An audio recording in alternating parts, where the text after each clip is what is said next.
Sainteté, justice et vérité, normes pour entrer au paradis. Juste là dans le ciel, Jésus m'a ordonné de dire ceci au monde, dit aux prédicateurs de se repentir et de revenir à moi.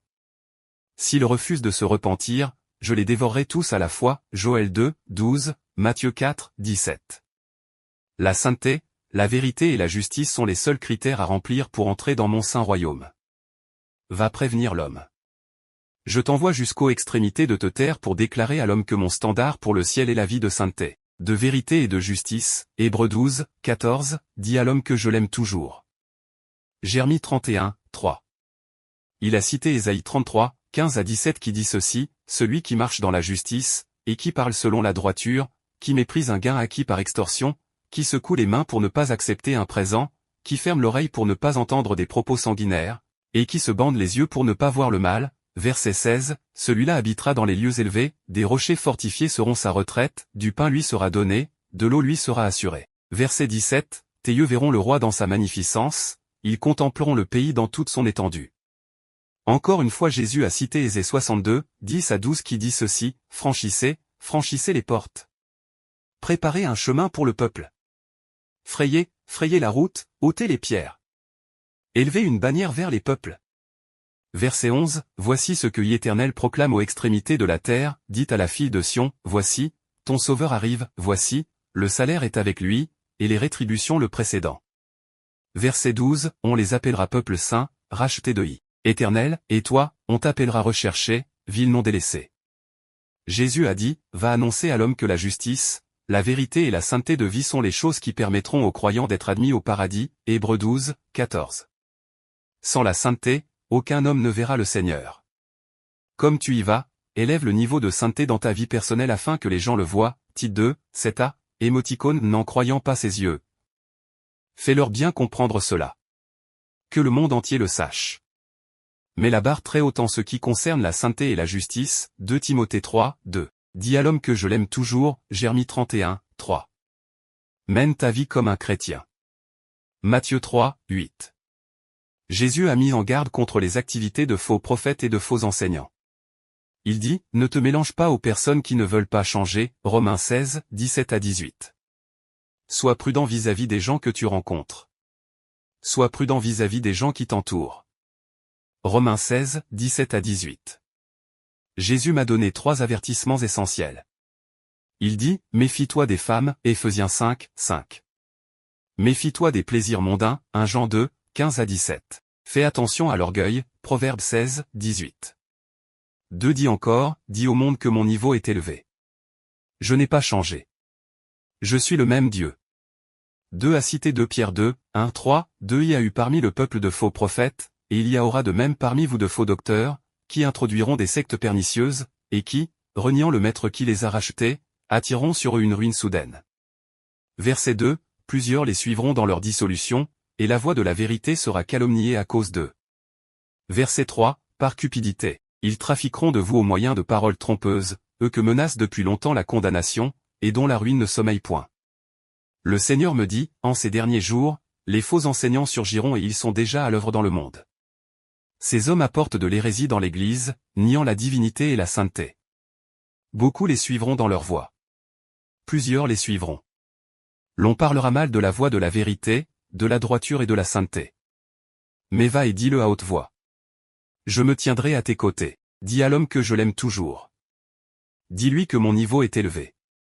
Mon retour sur la terre. Lorsque je suis retourné sur la terre, je me sentais très faible. L'épouse du coordonnateur du groupe des jeunes et l'épouse de l'un des coordonnateurs du district m'ont massé le corps. J'étais couché. Ma langue est restée liée jusqu'à 13 heures environ, lorsque mon pasteur est arrivé. Je ne pouvais pas dire un mot. Mon retour sur la terre m'a attristé, j'ai voulu retourner au paradis, mais le point Seigneur m'a donné une chanson pour me consoler et me fortifier. Chapitre 4 Jésus ma visite à l'hôpital. Le diable avait dit à sa cohorte pendant sa réunion d'urgence en enfer qu'il devrait me poursuivre et m'attaquer afin d'ôter le message que le Seigneur m'a donné pour le monde. Il leur a dit que s'il le pouvait, il devrait me tuer. J'ai effectivement vu cela dans la réalité. J'ai été victime d'un accident grave et j'ai été attaqué de plusieurs manières par le diable. Ma jambe droite s'est paralysée. Ce que je vais développer ici est la paralysie de ma jambe droite qui a eu lieu pendant la 2e semaine d'octobre 2003, environ 6 mois après ma visite au paradis et en enfer. Le lundi de cette semaine, après mon culte personnel avec Dieu, je suis allé prendre des cours. Je me suis assis sur un banc avec l'un de mes amis. J'ai retiré mon cahier et je l'ai posé sur la table pour prendre des notes. La salle était grande et seule, cet ami et moi étions assis sur ce banc. À ma grande surprise, ce cahier de notes a disparu. Je lui ai demandé où était le cahier de notes que j'avais déposé sur la table devant nous, il me dit qu'il n'en avait aucune idée. Je ne l'ai pas cru car personne d'autre n'était venu là où nous étions assis. Je lui ai demandé de fouiller son sac. Il l'a fait, mais n'a rien vu. Puis j'ai compris qu'il s'agissait d'un combat spirituel. Nous avions beaucoup de cours et d'exercices pratiques. J'étais occupé tout ce temps et je n'avais pas eu le temps de prier pour éviter ce mystère. Après la pratique, à 17 h environ, je suis allé directement à la réunion des frères 20 minutes après que je fus assis. Pendant le déroulement des activités, j'ai eu envie de vomir. Je suis sorti et j'ai vomi du sang avec un liquide. Ensuite, je me suis nettoyé et je suis retourné m'asseoir dans la salle. Plus tard, j'ai senti un choc électrique et une vive douleur dans mon corps. Si je ne m'étais pas beaucoup maîtrisé, j'aurais poussé un grand cri. Le message était sur le point de commencer. J'ai essayé de bouger ma jambe droite mais je ne ressentais rien du tout. En fait, j'avais le sentiment d'avoir été amputé de la jambe droite. J'ai tapoté mon ami qui était assis près de moi et je lui ai dit, « Quelque chose vient de m'arriver. S'il te plaît, sors et trouve-moi un bâton. » Le frère, ne sachant pas ce qui était arrivé, sortit et revint avec un maigre bâton. Lorsque je me suis efforcé de me lever à l'aide de ce bâton, il s'est brisé. À ce moment, les frères ont su que quelque chose de grave m'était arrivé. Ils sont venus et m'ont porté sur le dos jusqu'à l'un des appartements réservés aux réunions. Une fois dans cet appartement, j'ai vu le diable venir avec une lance pour la jeter sur moi. J'ai crié, « Jésus », et il a disparu, Philippe 2, 9-11. Les dirigeants de l'association chrétienne de l'université qui priaient pour moi m'ont entendu crier, « Jésus », mais ils ne savaient pas ce qui s'était passé. Je ne leur ai rien dit. Ils sont revenus me soutenir dans ma chambre d'université. J'ai cru que tout cela finirait ce soir-là, mais ce ne fut pas le cas. Le jour suivant, je n'ai pas pu aller au cours, je ne pouvais pas manger car je n'avais pas d'appétit. Je me suis assis, pensant, ceci signifie-t-il que désormais j'utiliserai des béquilles ou que je me déplacerai en fauteuil roulant? Je me suis dit que ce ne serait pas ainsi. Je n'ai pas du tout blâmé Dieu pour mon affliction. J'ai été emmené à l'hôpital universitaire. Ce mardi soir, les frères ont jugé bon de me conduire à l'hôpital universitaire. Mon père en a été informé par téléphone. Le directeur national de notre église dans l'état de Taraba a aussi été informé de cet incident par téléphone. Le directeur de la région de Takom en a été informé. Le directeur de l'état de Borno fut également informé de ce qui m'était arrivé. Beaucoup de prières montèrent au ciel pour ma délivrance. Les frères priaient ardemment. Je sais que Satan a subi beaucoup de tortures grâce aux prières des saints. Quand j'étais à l'hôpital, j'ai vu l'amour de Christ se manifester pour moi à travers les frères. J'ai apprécié leur amour.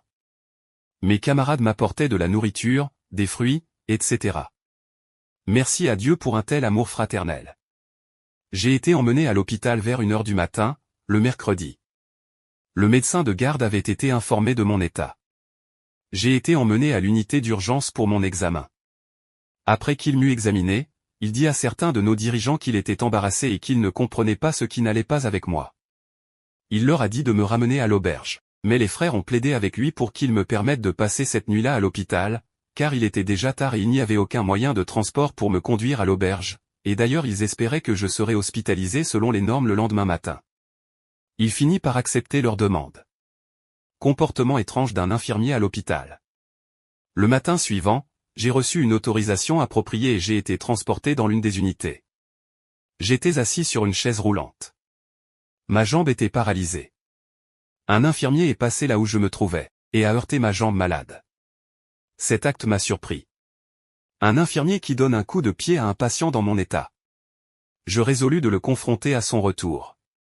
Quand il est revenu, j'ai dit, « Monsieur, en passant, vous avez heurté ma jambe et vous ne vous en êtes pas excusé.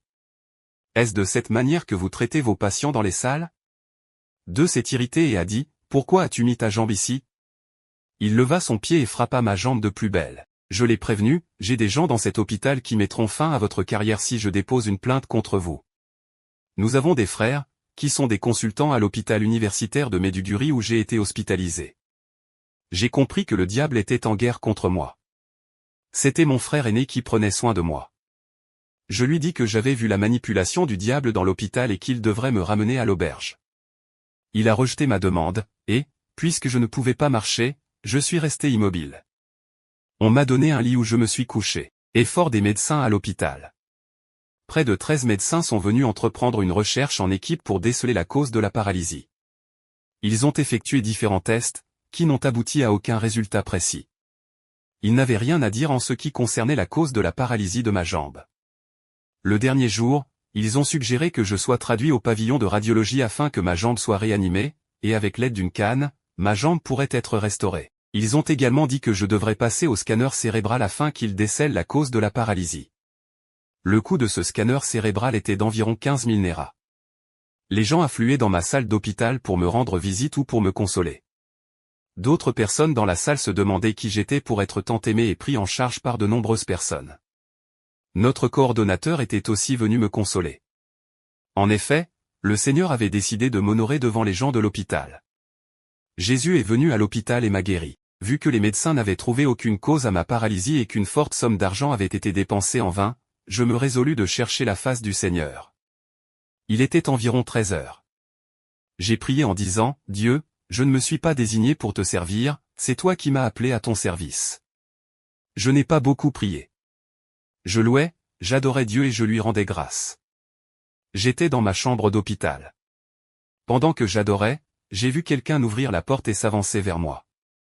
Il avait dans ses mains une jambe droite, un foie et un cœur. J'ai essuyé mes yeux pour mieux voir, car je me demandais si ce que je voyais était réel. Il m'a dit, « Je suis Jésus.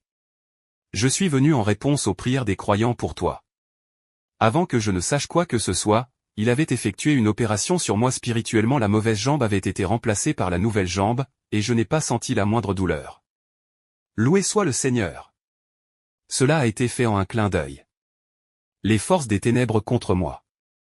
Jésus m'a demandé, « Connais-tu les forces des ténèbres qui luttent contre toi ?» J'ai dit, « Non, je ne les connais pas. » Deuxième dit, « Regarde-les. » Mes yeux se sont ouverts.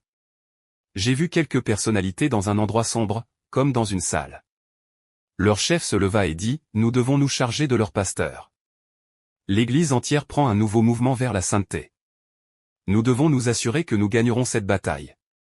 Ils ont tous crié, « Oui, nous devons gagner. » Deux a poursuivi, « Nous devons nous assurer que nous tuerons ce garçon et nous l'empêcherons de faire tout ce bruit qu'il fait.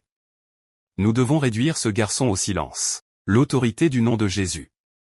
Alors Jésus m'a demandé, « Connais-tu l'autorité de mon nom? Mentionne-le et vois ce qui va arriver. » Puisque j'avais récupéré des forces, je me suis assis pour bien invoquer ce nom. J'ai crié Jésus. Il y a immédiatement eu une réaction. En fait, c'était comme si une bombe avait été jetée au milieu d'eux. La fumée recouvrit le lieu où ils étaient réunis. Ils se dispersèrent et s'enfuirent. Puis Jésus dit, « C'est l'autorité et la puissance de mon nom. » Philippiens 2, 9-11. Une autre révélation divine du paradis qui m'a été donnée par Jésus. Après cela, Jésus dit, « Les croyants sont endormis. » La trompette aurait dû sonner, sauf que j'ai plaidé avec mon Père. C'est parce que beaucoup de gens vont en enfer, 2 Pierre 3, 9. Les croyants sont négligents dans leur vie. Jésus m'a dit en pleurant, « Même les ouvriers ne veulent pas faire la restitution, Luc 19, 8-9, j'ai décidé depuis des siècles qu'aucun péché n'entrera au paradis. » Jésus a continué, « Ma venue est proche. Je ne sais pas quand je viendrai, Matthieu 24, 36. C'est peut-être bientôt, je ne sais pas. Mais si vous ne me voyez pas paraître aujourd'hui, alors ça peut être demain. Vivez chaque jour dans l'attente de mon apparition, Jacques 5, 8, Apocalypse 22, 12. Soyez prudents avec votre vie, Matthieu 10, 16. Ne laissez jamais entrer le péché dans votre vie, Romains 12, 9. Vivez comme des chrétiens. Ne vivez pas comme les autres. D'autres personnes peuvent dire d'autres choses, mais sachez sûrement que sans la sainteté aucun homme ne verra le Seigneur, Hébreux 12, 14. Jésus dit à nouveau, « Je vais te montrer une fois de plus ce qui se passe. » Tout d'un coup mes yeux se sont ouverts et j'ai vu 2 anges avec des livres devant eux. Devant eux, j'ai vu un rang de croyants qui étaient morts sur la terre et attendaient le dernier mot des anges, Hébreux 9, 27. Jésus a dit, « Écoute très bien. Un croyant n'est pas entré au paradis à cause de la rancune. La première personne est venue devant les anges. L'un des anges secoua la tête quand il ouvrit le livre de souvenirs. Il était enregistré dans ce livre que cet homme avait gardé rancune dans son cœur contre quelqu'un. Les anges lui ont dit qu'il vivait dans la méchanceté et pour cette raison, il ne pouvait pas entrer au paradis. Lévitique 19, 18. Un croyant au dossier vierge est entré au paradis avec une grande joie. La deuxième personne est venue devant les anges. Les anges lui ont souri et lui ont dit que son dossier était propre et qu'il était libre d'entrer au paradis. Cet homme a bondi à la porte nacrée avec une grande joie. D'autres qui étaient encore sur le rang derrière lui tremblaient de peur. Matthieu 5, 8. 3. Le paradis a été refusé à un croyant à cause de la fornication. La troisième personne est venue devant l'ange. Lorsqu'il a regardé son dossier, il a froncé les sourcils et a secoué la tête. Selon son dossier, il vivait dans la fornication, il ne pouvait pas entrer au ciel. Apocalypse 21, 8. Un autre croyant s'est vu refuser le paradis à cause de la fornication. La quatrième personne est venue devant l'ange. Son dossier a montré qu'il vivait dans la fornication. Il ne pouvait pas entrer au ciel. Apocalypse 21, 8. Un croyant n'est pas entré au paradis à cause du divorce. 1 Corinthiens 7, 10 à 11. Le cinquième homme avait divorcé de sa femme et avait épousé une autre femme. Quand il est venu devant l'ange, il lui a dit que dans le ciel, on le connaissait comme un adultère et qu'aucun adultère ne peut entrer au paradis. 1 Corinthiens 7, 10 à 11. Le paradis a été refusé à un croyant à cause du mensonge. La sixième personne est venue devant les anges. L'un des anges a regardé dans son dossier et lui a dit qu'il était un menteur et qu'aucun menteur n'entrera au paradis. Apocalypse 21, 8. Le paradis a été refusé à un croyant parce qu'il avait délibérément refusé de faire la restitution. La septième personne est venue devant les anges. L'un des anges a regardé dans son livre et lui a dit qu'il y avait un dédommagement qu'il était censé faire, quand il était vivant sur terre. Mais puisqu'il a délibérément refusé de le faire, il ne pouvait pas entrer au ciel. Luc 19, 8 à 3, Job 31, 33-34. Jésus m'a dit que les noms des rétrogrades sont retirés du livre de vie et sont remplacés par les noms des nouveaux convertis. Il a dit que beaucoup de prédicateurs et de croyants seront surpris, à cause du sommeil spirituel, Romains 13, 11, et de l'insouciance, Ésaïe 32, 11. Jésus dit, « Tu as vu toutes ces choses parce que j'aime cette génération. Le diable veut que tu meures, mais je serai avec foi et à tes côtés. Souviens-toi de Jean 16h33, je vous ai dit ces choses, afin que vous ayez la paix en moi. Vous aurez des tribulations dans le monde, mais prenez courage, car j'ai vaincu le monde. Celui qui a des oreilles, qu'il entende. » Chapitre 5 Ma défense. Puis-je compter sur toi, mon fils? Mon père et ma mère sont de vrais chrétiens. Quand j'ai partagé ces révélations avec notre église locale, ma mère est venue témoigner publiquement de l'impression qu'elle avait eue. Elle dit, j'avais l'habitude de prendre Dieu pour acquis avant, mais maintenant je vois les choses clairement. Son témoignage m'a fait pleurer ce jour-là. J'ai donné ma vie à Christ quand j'avais 13 ans. J'ai grandi avec mes parents qui étaient des membres fidèles d'une église pentecôtiste. C'est bien plus tard qu'ils sont devenus membres de Deeper Life Bible Church. Mon père est un coordonnateur dans l'église. Je suis un croyant discipliné. Je passe beaucoup de temps dans la présence de Dieu et dans le jeûne et la prière. L'apparition de Jésus-Christ à moi ne s'était pas faite dans le secret, mais publiquement. C'était pendant la retraite nationale de Pâques de Deeper Life Bible Church dans la région de Takom dans l'état de Taraba au Nigeria. Plus de 2000 participants ont assisté à la retraite, adultes, jeunes et enfants. Tous étaient pleinement conscients de ce qui s'était passé avec moi. Ils peuvent témoigner de ma vie chrétienne et de la visitation divine que j'ai reçue pendant la retraite. Au fur et à mesure que le Seigneur m'ouvre les portes pour partager ses révélations avec les gens, il y en a qui les reçoivent de tout cœur, Jean 8, 47, prouvant qu'elles sont la parole de Dieu, Rome 12, 6. Ils les répandent de près comme de loin, peu importe le coût. Ces derniers savent qu'ils font la volonté de Dieu, ils considèrent que ce message est très utile pour le salut, la renaissance et la consolation du monde endurci et incrédule, et de l'Église tiède et persécutée. Mais il y en a qui sont sceptiques et veulent s'opposer à la propagation de ces révélations. Ils voudraient me décourager de sorte que je ne puisse plus continuer. Je vous conseille d'être sobre, 1 Pierre 5, 8, et de voir les choses à la lumière de l'Écriture, Romains 12, 6. Jésus m'avait prévenu de leurs actes et de la croix que je porterais pour cette mission, Luc 14, 17, quand il m'a demandé dans le ciel en pleurant, mon fils, frère Michael, beaucoup à qui j'ai donné des révélations et une commission pareille m'ont déçu. Puis-je compter sur toi? Il y a quelques années, Le Seigneur m'avait promis qu'il allait utiliser ma voix partout dans le monde pour sa gloire. Je ne comprenais pas ce qu'il voulait dire. Cependant, j'ai écrit la promesse et je l'ai oubliée. Tout récemment, j'ai ouvert mon journal et j'ai découvert cette promesse à ma grande surprise. Aujourd'hui, les enregistrements de ces révélations sont allés à de nombreux endroits, selon la volonté de Dieu. Le Seigneur les envoie jusqu'au bout du monde au nom de Jésus. Amen. Le Seigneur veut que la norme de sa parole soit conservée, Jacques 1, 22. Mon but est de glorifier Jésus et d'amener les gens à croire en lui et à servir Dieu dans la sainteté et la justice, Colossiens 1, 28. Quiconque écoute ou lit sobrement ces révélations divines qui m'ont été données va croire que c'est Dieu qui les a données. Quant à moi, je m'engage à l'évangile de Jésus-Christ et à la mission qu'il m'a confiée. Décide maintenant. Le temps est proche, Dieu révèle à l'humanité ce qui va bientôt arriver à travers les signes. Ne demeure pas dans la condamnation, Jacques 2, 9, c'est ce que le diable veut. Demande-toi si tu marches déjà vers le tunnel de l'enfer. Aujourd'hui, c'est le jour du salut, 2 Corinthiens 6, 2. Aujourd'hui c'est le jour d'inviter Jésus, ton Sauveur dans ta vie. Réfléchis à ces propos. Décide maintenant.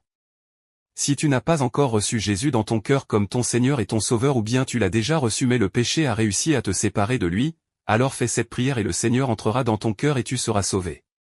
Ceci est un mot simple mais tu dois le dire de tout ton cœur et avec ta bouche, dis ceci, Jésus, je t'accepte comme mon Seigneur et mon seul Sauveur. Je te donne ma vie et mon âme de tout mon cœur. Pardonne-moi tous mes péchés et lave-moi avec ton sang précieux. Écris mon nom dans le livre de vie. Je vais être avec toi pour l'éternité. Merci Seigneur de m'avoir sauvé. Amen.